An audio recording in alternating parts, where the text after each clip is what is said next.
Michael Phelps का नाम तो आपने सुना ही होगा। अगर नहीं भी सुना है तो सिर्फ इतना जान लो कि जहां इंडिया ने पूरे ओलंपिक की हिस्ट्री में 10 गोल्ड मेडल जीते हैं, वहीं इस अकेले इंसान ने ओलंपिक में 23 गोल्ड मेडल जीते हैं। तो ऐसा क्या किया इस इंसान ने जो कि हमारा पूरा देश मिलकर नहीं कर पाया? माइकल फेल्प्स ने क्या अलग किया इस दुनिया से?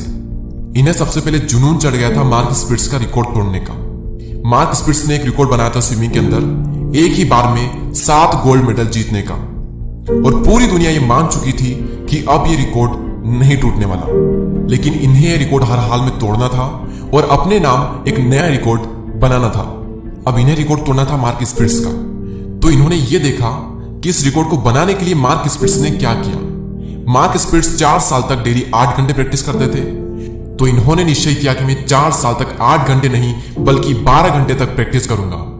इनका कहना यह था कि जब मैं प्रैक्टिस कर रहा था तो मुझे थोड़ा डाउट था कि सेकेंड और थर्ड पोजीशन पर कौन आएगा।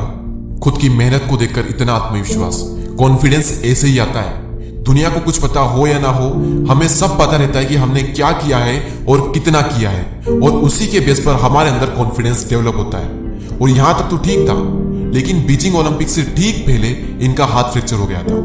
डॉक्टर ने कह दिया था कि अब तुम बीजिंग ओलंपिक में पार्टिसिपेट नहीं कर सकते, और अगर ये तुम्हारा हाथ सही हो भी गया तो क्या इसमें वो पहली वाली बात रहेगी? लेकिन इनके दिमाग में भूत सवार था मार्क स्पिट्स का रिकॉर्ड तोड़ने का।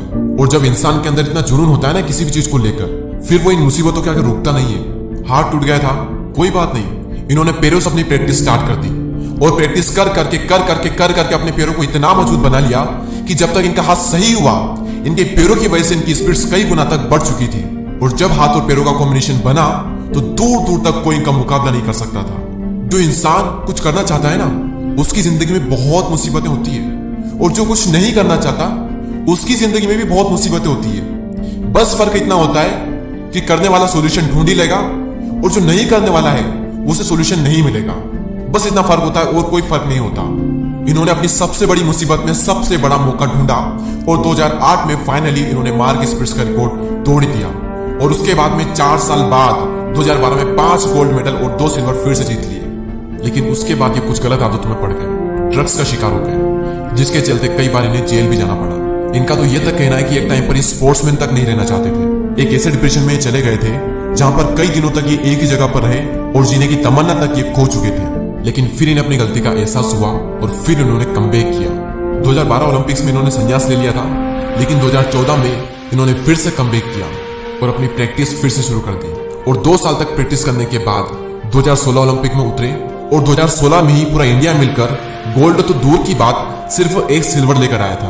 और 2016 में ही ये अकेला बंदा 5 गोल्ड मेडल और 1 सिल्वर लेकर आया था।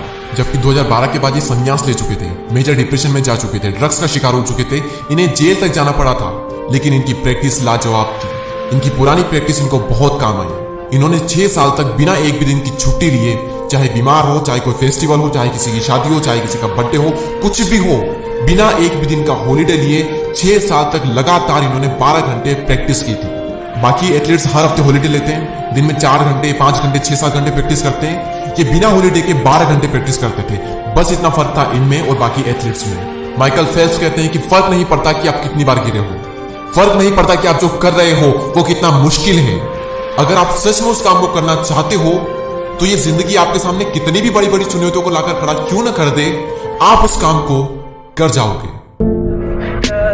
Tell me pretty lies, look me in the face, tell me that you love me, even if it's fake.